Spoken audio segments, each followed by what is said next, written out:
Students, welcome you all to my channel study with Rachna Verma. और आज जो वर्कशीट आई है वो है आपकी 51, that is for 10th class. Subject is English students and that is 7th नवंबर 2020। आप यहाँ पर जो है एक पिक देख सकते हैं, एक फ़ोटो है और यहाँ पर लिखा हुआ है फेस योर फियर्स, यानी अपने डर का सामना करो। Have you felt scared in any of the situation given below? Write yes or no against each of them.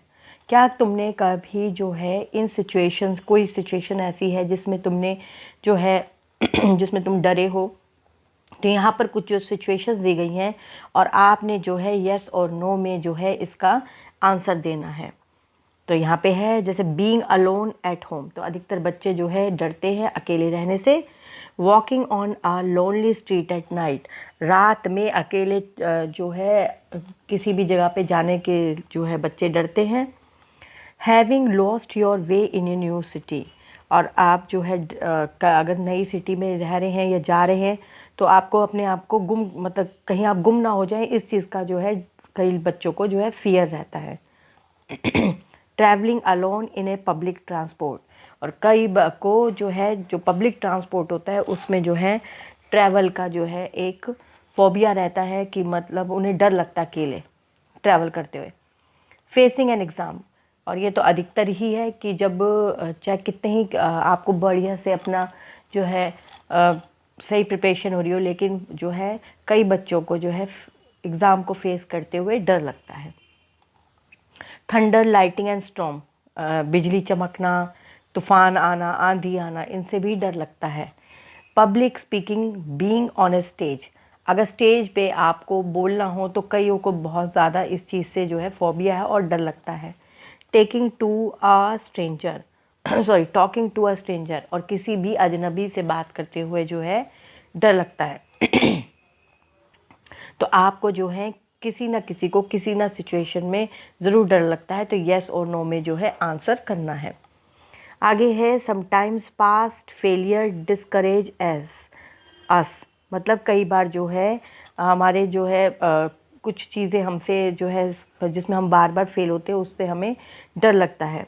तो we can try to learn from them and start again, तो जो हमें डर लग रहा है कि हम जो है इस चीज़ में फ़ेल हुए, या फेल का मतलब ऐसे नहीं कि जो पास और फेल है, मतलब आप उसमें सक्सेस नहीं हुए तो आप उस चीज़ को छोड़ देते हैं। नहीं, हमें ये देखना है कि कहाँ सक्सेस नहीं हुए और फिर वहीं से ही दोबारा से शुरुआत करनी है। Instead of thinking and saying, इस बारे में सोचते हुए और कहना है। यहाँ पे है आई मेड अ मिस्टेक, मैंने गलती करी। आई can improve in the next time, ज़रूर मैं इसको बिल्कुल नेक्स्ट टाइम इम्प्रूव करूँगा और कोई गलती नहीं होगी। थिंक इज़ टू डिफ़िकल्ट, बस दिस इज़ टू डिफ़िकल्ट, ये बहुत मुश्किल है। तो क्या आप क्या कंक्लूज़न निकालेंगे? कोई भी चीज़ मुश्किल नहीं होती है, एक बार करेंगे, 2 बार करेंगे, 3 बार करेंगे, अपने आप वो आपको आ जाएगी। Practice makes a mind perfect, मतलब हर एक इंसान अगर उसे एक बार 2 बार 3 बार अच्छे से प्रैक्टिस करेगा, किसी भी अगर आपकी किसी भी फील्ड में थोड़ी कमी आ रही है तो आप ज़रूर उसमें अच्छे से प्रैक्टिस करके ठीक मतलब अच्छे गेन कर सकते हैं मार्क्स। आई गिव अप, मैं सोच रहा हूँ या सोच रही हूँ मैं इसे छोड़ दूँ, तो आपका क्या आंसर होना चाहिए कि गिव अप करना ही कोई सलूशन नहीं है, उस चीज़ को दोबारा से समझ कर करने में ही अक्लमंदी है और यही आपको जो है करना होगा। ज़रूरी नहीं है जो आप दूसरा टास्क करेंगे उसमें आप गिव अप नहीं कर सकते, तो ऐसे तो पता नहीं कितने गिव अप करने पड़ेंगे। तो गिव अप नहीं करना है, दोबारा से समझ कर उसे अच्छे से 1 बार 2 बार 3 बार में कर लेना है। I will never understand this, मैं इसे कभी नहीं समझ सकता। कोई भी आप सिचुएशन को देख सकते हैं, चाहे स्टडीज से रिलेटेड हो, चाहे कोई भी किसी आपकी पर्सनल उससे हो, कि I will never understand this, मैं इसे कभी नहीं समझ सकता। कोई चैप्टर ले लीजिए, तो आपका क्या आंसर होना चाहिए? जैसे मैंने आपको सारे ऊपर के बताए कि आपको जो है किसी भी सम को, किसी भी लेसन को, किसी भी क्वेश्चन को दोबारा से करना है अच्छे से समझ के और उसकी प्रैक्टिस करनी है, तो आप हर चीज़ को कर पाएंगे। अब आ जाइए task number C. In this lesson 2 stories about flying. जो हमारी प्रीवियस वर्कशीट आई है उसमें जो है 2 स्टोरीज अबाउट फ्लाइंग, जो सीगुल की बर्ड्स के ऊपर है कि उसका बच्चा उड़ नहीं पाता, तो उसकी माँ जो है उसे एक दिन पूरा भूखा रखती है, और जब शाम को आती है तो उसकी चोंच में एक फ़िश होती है, और उसको जो है उस भूख के मारे वो जो है मैड हुआ पड़ा होता है, और ये भूल जाता है कि उसे उड़ना ही नहीं आता, क्योंकि उसने ऐसा सोच लिया था कि जो मेरे पंख हैं वो बहुत छोटे हैं और मुझे सपोर्ट नहीं करेंगे और मैं डूब के मर जाऊँगा। और जो है जब वो भूख से पागल हो जाता है, वो बिल्कुल भूल जाता है कि उसके फैदर उसे सपोर्ट नहीं करेंगे जैसा उसने सोचा है, और भूख की तलाश में चोंच में वो फिश दिखाई दे रही है, और वो जो है एकदम से अपने पंखों को फड़फड़ाता है और उड़ने लग जाता है। तो ये स्टोरी थी हमारी 2 about stories about flying. You read about a young seagull who was intensely afraid of flying, जो बिल्कुल डरता था उड़ने से। Finally he overcome he fears and learn to fly, आखिरकार उसने अपने जो डर है उस पर मतलब उसके ऊपर आया, डर के ऊपर, क्योंकि उसका टारगेट उस वक्त भूख था और वो उड़ गया।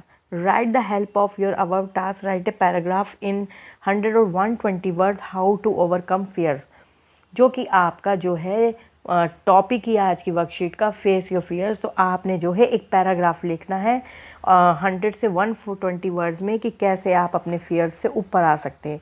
You may use the following points, और आप जो है फॉलोइंग पॉइंट्स को यूज़ कर सकते हैं। आइडेंटिटी ऑफ फियर्स, आपको ये देखना है कि आपको किस चीज़ से डर लगता है। मेंटेन ए पॉजिटिव एटीट्यूड, और आपको जो है पॉजिटिव एटीट्यूड दिखाना है। फिर सीक हेल्प, आपको जो हेल्प लेनी है। और विजुलाइज सक्सेस, और आपको ये सोचना है कि कोई भी चीज़ ऐसी नहीं होती जिसमें हम सक्सेस ना हो पाए। Notice your feelings before the incident, अपनी फीलिंग्स को नोटिस करना है। कोई भी आप अगर नर्वस हो रहे हैं, स्केर्ड हो रहे हैं या वरीज हो रहे हैं। प्रिपेयर वेल ये फॉर द इवेंट, और आपने किसी भी इवेंट के लिए अच्छे से प्रिपेयर होना है और ये सोचना है कि हमें इस काम को करना है। Notice your feeling after the incident, confident, relax, satisfied, और जब आप कोई भी इंसिडेंट को मतलब अच्छे से पूरा कर लेंगे तो आप उसमें और कॉन्फिडेंट हो जाएंगे, रिलैक्स्ड हो जाएंगे और जो है सेटिस्फाइड हो जाएंगे। कि ये आपकी फीलिंग्स हैं जब आप किसी इंसिडेंट मतलब कोई भी जो आप काम कर लेते हैं उसके बाद।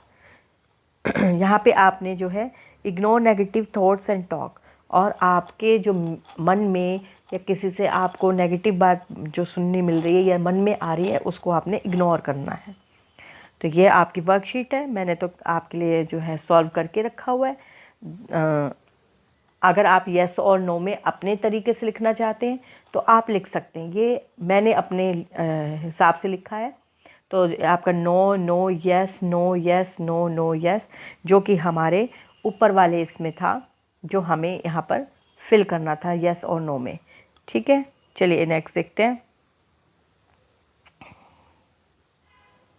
यहाँ पे देखिए बी टास्क में था I can improve in the next time, जो कि कॉलम में भरा ही हुआ था।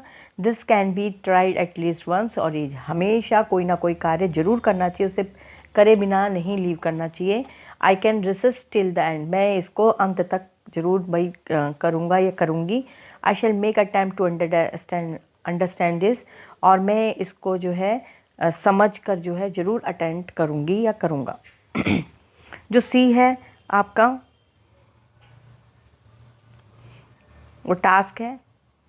It is important to understand that you are afraid of yourself, ये जानना ज़रूरी है, अपने आप को समझना ज़रूरी है कि आप अपने आप से डर रहे हैं। Because of it you can control your fears, और आपको जो है अपने जो डर है उस पर जो है कंट्रोल करना है। फर्स्टली आइडेंटिटी योर फियर, सबसे पहले अपने डर को पहचानो। Only one can increase your fear और डिक्रीज इट, सिर्फ तुम ही हो जो अपने डर को जो है बढ़ा सकते हो और घटा सकते हो। जैसे मैं आपको हर वर्कशीट में बताती हूँ, मेरी जो वर्कशीट आई है जिसको मैंने आपके लिए अपलोड भी कर दिया है एंटरप्रेन्योरशिप माइंडसेट की, उसमें भी यही टॉपिक है डर के साथ। और मतलब आप जो आपकी वर्कशीट का नाम है वो है डर के साथ या डर के पार। तो उसमें भी यही बताया गया है कि डर के साथ जो है आपने दोस्ती करनी है, उससे डरना नहीं है। एक बार करेंगे किसी काम को, 2 बार करेंगे, आप उसमें सक्सेस हो जाएंगे। Second, notice your feelings before the incidents you can so that you can replace the habit to be afraid of. जिस चीज़ से आप डर रहे हैं उसको आपने नोटिस करना है, जिससे आगे आप उस चीज़ से डर ना सकें। You can also seek someone to help, और आप किसी की मदद भी ले सकते हैं। सबसे अच्छे हमारे पेरेंट्स होते हैं, वही हमारे सबसे अच्छे फ्रेंड होते हैं, और जो आपके कोई क्लासमेट है, कोई आपके बहुत नियर है, आप उससे भी शेयर कर सकते हैं। Prepare your self before everything, आपको जो है प्रिपेयर रहना है। अगर आप कोई टास्क करते हैं, चाहे आपको स्टेज पर जो है बोलना हो, किसी के सामने अपने आप को एक्सप्रेस करना हो, तो उस चीज़ के लिए आपको पहले प्रिपेयर होना है, जिससे आप बिल्कुल एंड टाइम पर जो है नर्वस ना हो। Notice your feelings after overcoming your fear, और जैसे ही आपको डर लगता है किसी भी चीज़ को करते हो, उसको आपने अपने आप को नोटिस करना है कि मैं क्यों डर रही हूँ और मेरे अंदर क्या चेंजेस आ रहे हैं। इट विल बूस्ट यू, ये चीज़ आपको जो है उस डर से बाहर निकालेगी। Ignore negativity thoughts and you will visualise your success, आपने जो है नेगेटिविटी थॉट्स को जो है इग्नोर करना है और अपनी सक्सेस को पाना है। Then you yourself can help of the habit to get the satisfaction from the risk, आप ही अपने आप को जो है किसी भी मुसीबत से निकाल सकते हैं, और अपने जो है जो भी आपका डर है या रिस्क है, उससे आप जो है बाहर निकल के सेटिस्फाई हो सकते हैं। तो ये आपकी जो है वर्कशीट कंप्लीट होती है। बहुत अच्छी वर्कशीट है ये, आपकी एंटरप्रेन्योरशिप माइंडसेट वर्कशीट से बिल्कुल मिलती जुलती है, और आपको जो है इस पर बिल्कुल अच्छे से समझना है कि किसी भी चीज़ का डर नहीं होता। अगर हम अच्छे से प्रिपेयर्ड होकर चाहे एग्ज़ाम में पार्ट लें, चाहे किसी से भी डर है, तो हम उसका कंक्लूज़न निकालेंगे। तो बच्चों, ये आपकी वर्कशीट है। अब इसे आप दोबारा से अच्छे से रिवाइज करके आंसर्स को कंप्लीट करिए और इस पर आप सोचिए, और अपनी फ्रेंड्स या अपने रिलेटिव्स के साथ ये वर्कशीट बहुत अच्छी है इसलिए इसे शेयर कीजिए। And please subscribe my channel, और इस चैनल पे आपको इंग्लिश और हिंदी मीडियम सारे जो हैं सब्जेक्ट मिल जाएंगे। Please subscribe my channel, and thank you so much for watching my video.